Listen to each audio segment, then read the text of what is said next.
Welcome to another episode of The Brand Called You, a video and podcast show that brings you leadership lessons, knowledge, experience, and wisdom from hundreds of successful individuals from around the world. Today, I'm delighted to welcome a very successful coach, and we'll talk about the kind of coaching she does, Yukti Kapoor Mehandiratta, to our show. Yukti, welcome to the show. Thank you, Ashutosh. Thank you for the opportunity. Thank you. Yukti is the founder and CEO of Silhouette by Yukti, which is SBY. She's a certified leadership and etiquette coach. She's the former Glad Drags Mrs. India runner-up. She's the former banker. And in 2020, she was amongst the top 10 women for startups. So Yukti, tell me, what would you say are 3 key milestones in your life or your career? Well, that's an interesting question to start with. So I think each and every milestone that I can think of right now has pretty much been a turning point as well. Mm-hmm. But I don't see that turning point as a U-turn like how we usually imagine it to be. It was definitely a milestone because each one of those turning points took me ahead in life. So the first one was when I signed up to be a banker after MBA. That's the best thing that can happen to you. And thankfully, it happened to me too. Okay. And I quite enjoyed my career with the bank. And I think having a good start of the career in itself promises a good future ahead. So a lot of learnings in my career as a banker. The second milestone was far more challenging, which is when I took the plunge to become an entrepreneur. And being the first generation entrepreneur, you have your own doubts and anxiety about making your thoughts into converting them into real business. Sure. So that I consider as another huge milestone, which really helped me understand and discover my own self. And the third and the most interesting one, closest to my heart, is motherhood. Okay. Because I think being a mother has helped me to be a better entrepreneur. The kind of qualities I've discovered in myself and probably even built as a mother, I think I didn't even possess earlier. Such as, patience and grit and doing everything with a smile and looking at one day at a time were not the qualities I could take pride in before being blessed with my twins. Okay. So that's been like the most memorable, push forward in life in every which way that you may say. I can imagine. Let's talk about SBY Academy. Tell me about this venture. So SBY Academy is a passionately driven platform that I created with a clear understanding of the fact that even in my own corporate career, I have seen, this huge gap between people's presentability and abilities, right? So their capabilities and their presentability don't go hand in hand. So interestingly, Ashutosh, I have like a taste of both the worlds, the glamour world, courtesy Glad Drags Mrs. India, and of course the corporate world, being an ex-banker. And I think presentability is not a good to have anymore. It is a must to have because you need to find a way to stand out, which does not mean being stylish or creating a wannabe persona about yourself, but really having that element of self-respect, which makes you, feel like waking up every morning to the best version of who you are in terms of your appearance, behavior, communication, in every aspect. So I think SBY Academy is totally dedicated towards helping people discover their potential and their ability to show themselves out to the world. So that is one reason why we put this platform together. So we have leadership training and coaching interventions that we offer to corporates and business owners. And I also strongly feel that leadership is a skill that needs to be learned. And while we might agree, we don't give ourselves a chance to learn it in a structured way. We pretty much expect to have all the qualities which are required for you to be a leader because you've been able to promote, get promoted and move on to that level in life where you're now responsible for other people. So I don't know many people around who've really learned leadership as a skill before they could put their hand up to say, I am ready to now lead people. So I think what that does to us, Ashutosh, has such irreversible damages sometimes in not just our career, but in people's career as well, who we try and lead, but do so half-heartedly and with a half-baked effort because we are half-prepared.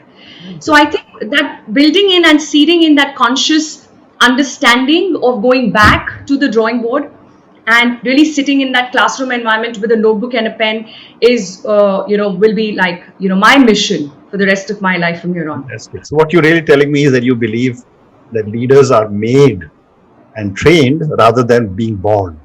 Yes. While a few might agree to disagree, but I strongly feel that I don't think leaders are born. Leaders can be created. It comes with the willingness to add value.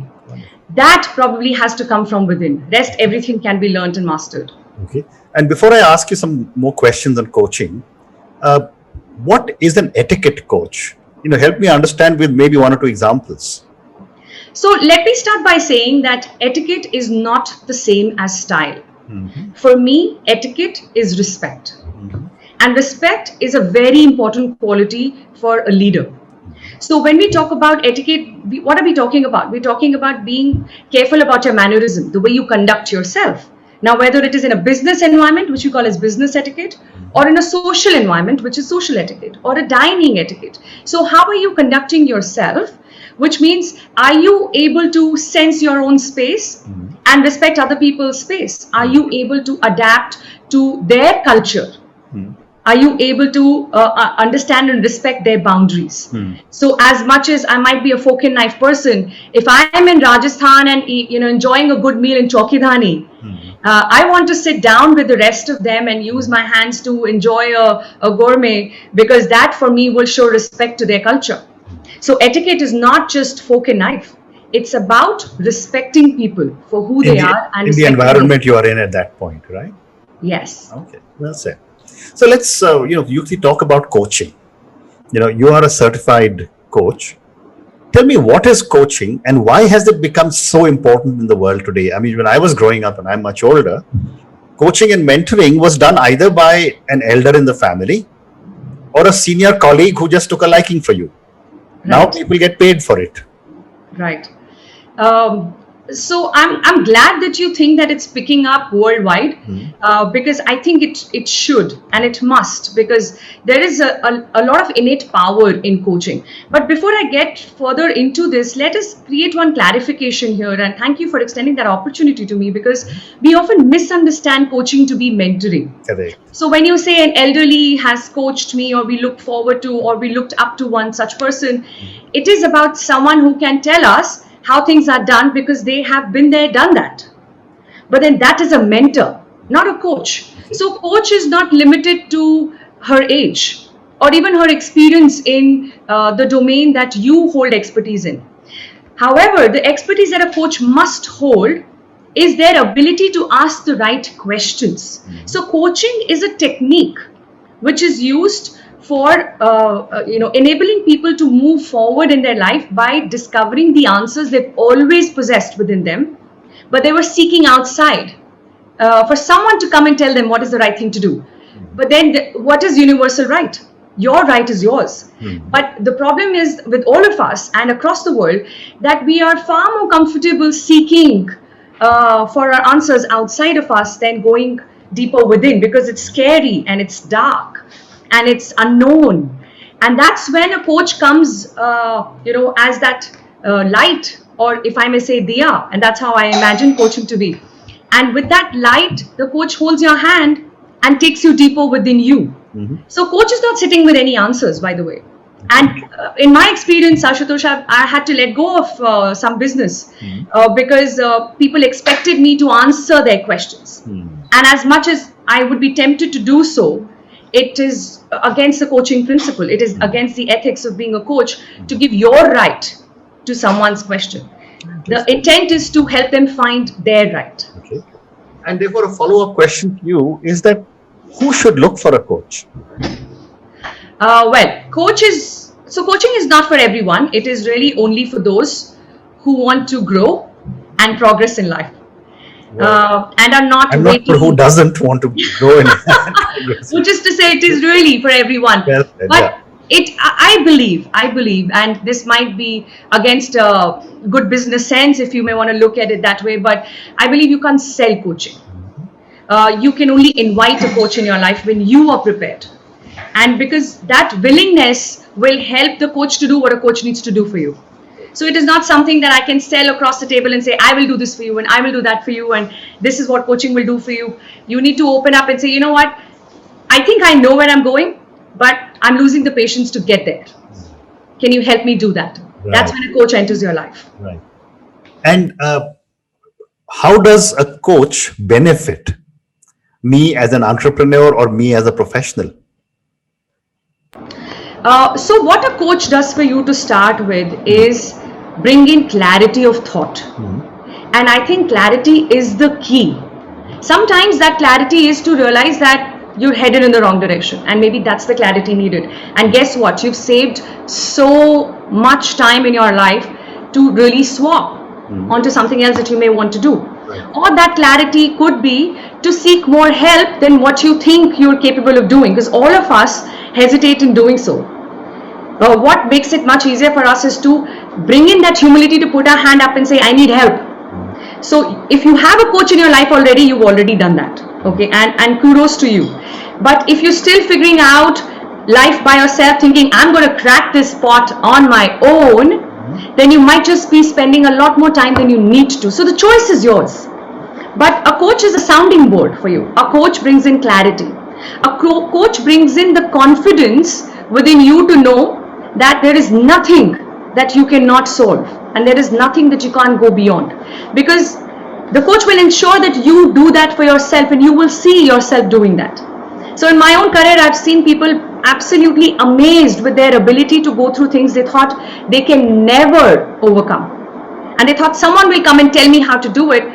And each time as a coach, I kept reminding them that it's not me. I'm just sitting next to you. So I'm not ahead of you, pulling you ahead. I'm not behind you, pushing you forward. I am next to you. And that's what a coach does for you. And now from the perspective of the coachee, how do they determine whether I have the right coach?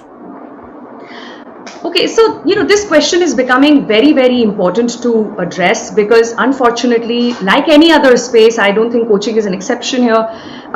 There are many budding, aspiring coaches who put the word in front of their name before they pick up the wherewithal, and it does require some bit of training and learning.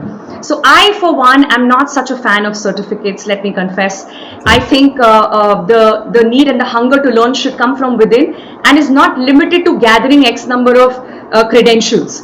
It is an ongoing journey, and you've got to stay on that learning path forever. So for example, even now, and I won't say I've been there for too long, but I ensure that I will continue spending that 1 hour of conscious study that I do every single day for years now. And that must go on. And that is what helps a coach to be a better coach. So if you're looking for one, I think it is important to see some bit of their credentials, just to see how serious they are about this as a profession. So don't go with age as a criteria. Don't look for gray hair necessarily, because that's a mentor you're looking for, and not necessarily a coach. But definitely a little sneak peek into what have they learned, and from where have they learned. ICF being one of the most reputed organizations in this space, I think some association with ICF should be an important prerequisite. And of course, some body of work helps, because that also helps you to see what to expect from that coach. And one more question: how long should the relationship? Yes, am I saying this too often that this is yet another good question, because it is one of the things that we totally miss out on. And that's because we believe that everything should be a shortcut, like a crash course. Like if I do MBA in 2 years, I'm an MBA graduate, right? And I think now that's sorted. But we all know that only after 2 years do we realize that we have just about scratched the surface. Even if it's a course such as MBA, or you pick any, even if you're an engineer, say by qualification, your practice of engineering tells you what engineering is all about. So as much as we are all within the practice of life and trying to understand and experience it in a better way, don't invite a coach as a crash course. Don't invite a coach to address one problem. And don't hesitate in inviting a coach if you don't have a problem. Because it's only when you don't have a problem that it's the best time to have a coach in your life. It requires a lot of emotional strength and mental stability to be coached. So everyone might not be as prepared for coaching as you might imagine, because your coach is not a counselor who will help you through a bad marriage. But your coach is a sounding board who will make you realize whether it is as bad or not. So you need to have that emotional strength to deal with what will come your way and might not necessarily be music to your ears. Okay. So that means the person who is looking for a coach must be prepared to hear some hard realities. Yes, I mean, it is some tough love coming your way. But Well, it is love. yeah, It could be tough love. yeah. And look at that engagement for at least a year or two. And once you go as far as that, you will realize that it's a lifetime relationship. Well said. So, Yukti, when you look at your own self and the organization that you're building, what are some of the core values you believe in? Well, I think there is only one, and that is not just the core value of my organization, but also of me as an individual, and that's what helps me to stay more connected, and if I may say, feel good about who I am, and that is the ability to very genuinely respect everything and everyone around. And I consciously say everything and everyone because it is not limited to just humans, but just everything that you use. And with that sense of gratitude, if you embrace what you're blessed with, it just brings in the humility required for you to keep growing. And that's the foundation of SBY Academy as well. And you must be working with lots of individuals. You coach them. There must be lots of people who are heading businesses, etc. As you look at them from the perspective of a coach, what are some of the key qualities you think a CEO should possess? So I think as a CEO, we are very clear about one fact that you're not executing things anymore. We're way beyond that, right? We've kind of gone years have passed by that you are getting work done from people and you don't quite do stuff yourself, which makes it even more important for us to learn how to be accountable for our own actions.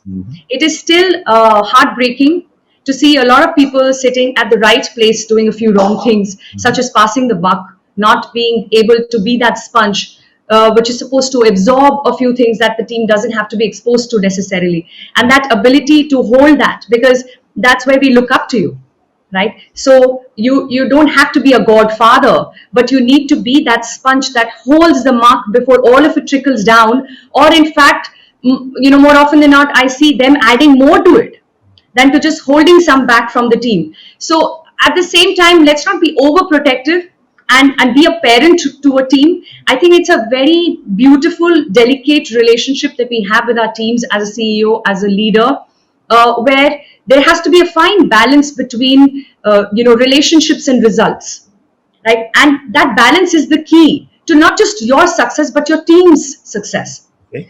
So that happens when you are consciously working on yourself. And you're not looking at the team who probably have half the experience that you do when you think you're now comfortable to sit back. Because only when you are a leader do you know that conscious learning will be work in progress forever. But it doesn't end there. What is important is for you to know what are you learning consciously and what is it that you lack, because we all do, and there's a long list of things that I can share that I need to work upon personally, and it is true for everyone. In fact, Theodore Roosevelt, when died, had a book under his pillow. At least an hour or so before, I'm not close to that and haven't had such an experience, but I imagine you would know that you're heading towards darkness and yet you're seeking light of knowledge. And if I may share, this is exactly how I want to lead this world, trying to learn something new with my last breath. And that's a very important quality for a CEO. Is it? Well said. So I think, you still have to wait for many, many years before you start thinking of darkness. But okay. So Yukti, let's talk now, move to the next segment of our conversation, which are some questions for you personally. Sure.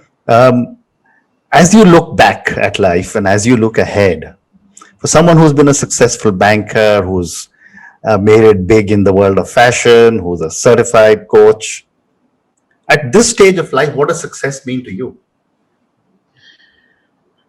So I'm glad that we're bringing in this stage and the phase of life, because if I were to answer this a few years back, I probably would have listed some award somewhere or maybe a figure in my bank that will indicate success. Yeah. But having experienced quite a variety of flavors in life already thus far, I have come to believe that for me, genuinely, success is progress.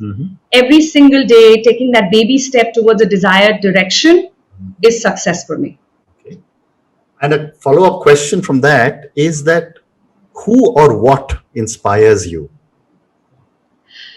So, what inspires me is my own clients and their stories of how they are experiencing transformation, how they are able to feel ease and simplicity in a life that looked rather complicated a while back. And each time I have such a story unfolding in front of me, it just keeps me going. Okay. And that tells me that you can't get tired. There is so much more to do. And that also tells me that you can't do it all. And hence, anytime I see a budding coach, I feel compelled to take some time out and do whatever little mentoring or hand holding I can, because I think there are far less coaches and far more people to be coached. Correct. Correct. Well said. My next question to you is that if you, Yukti, were a role model to millions of children who closely followed you and your life choices, what is the one thing you would think of changing in yourself? Wow, that's like sitting on a hot chair in real sense, because children don't take you for your word. They will believe what you do and not what you say, which means that you've got to practice every bit of what you preach. Correct. And I think that will really help me to be a better person, knowing that you're in that spotlight and you are totally responsible for every action you take or sometimes don't. So tough spot to be in. But yes, if I'm in that spot, which happens even if you have your own kids in the house, it just keeps you aware and grounded. And you know that you've really got to live up to every word that you preach and you claim to understand. Well said. So I have time for two more questions for you. Sure. My next question is on failure. And I've often said this, and I've got a new book coming out in 2 weeks on failure. Wow. When I was growing up, my parents always told me that you got to be first in class, you got to be at the head of the line. I told my children the same thing, maybe lesser. And Indians generally don't find it easy to tell people it's okay to fail. Yet we keep failing all the time. My question to you, Yukti, is what has been some of your biggest learnings from some of your biggest mistakes? Wow. So that's a long list of We all have that. Big and small. And every small failure that you consider as small looked really big when you were facing it in the eye. So I remember not clearing any engineering exam at that time looked like, oh my God, like that I have no future in front of me, because whatever little that my parents knew at that time about career, it had to do with either medicine or engineering. And I speak for a lot of people who come from that era. Including me. Yeah. So, when medicine wasn't quite it and engineering didn't quite happen, I was wondering if I will make much of my life. And that looked like a failure I couldn't deal with for a long, long time. And now when I look back, I thank God for not pushing me in that direction, because I would have probably been a terrible engineer. And most importantly, would have probably not enjoyed life as much as I have. But if there is one huge learning that I've been able to draw from all these big and small failures, is that no matter how scattered the dots look, they eventually all connect. And I think that's true for all of us. We might think that, what is science in school to do with math graduation, and then MBA in marketing with the bank, and then Gladrax Mrs. India, and now a coach. I mean, nothing is talking to anything. And yet I feel that putting a business together into the space of coaching and leadership would not have been possible had I not done any of those things that I have done in the past. Because each one of those experiences has helped me to do better in what I do today. So at this point in life, I'm able to connect those dots. But doesn't necessarily mean that while I was moving from one dot to the other, it felt or looked as connected. So that's a huge, huge learning. That's very, very well said. And my last question to you, and I know you've already given me some responses. What would your advice be to a young coach? When I say young, not in terms of chronological age, but someone who's just starting off on their journey as a coach. What would your advice be to them? So I would humbly request you to study coaching as a technique. It is nothing less than engineering, medicine, MBA, or anything that you think you need to be qualified for before you put your hand up and claim to take that responsibility, because coaching is a huge responsibility where someone trusts you with their life and they look up to you for things that you might know better than they do. And we can't take that in a frivolous manner. We need to be very, very careful and aware, and most importantly, prepared to be a coach before we can call ourselves as one. Very well said.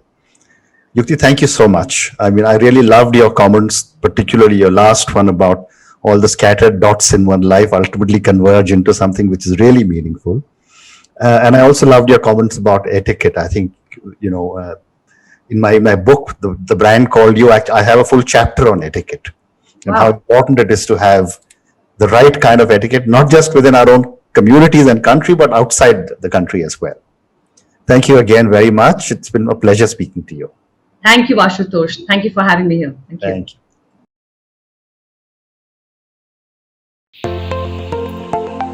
Thank you for listening to the Brand Called You videocast and podcast, a platform that brings you knowledge, experience, and wisdom of hundreds of successful individuals from around the world. Do visit our website www.tbcy.in to watch and listen to the stories of many more individuals. You can also follow us on YouTube, Facebook, Instagram, and Twitter. Just search for the Brand Called You.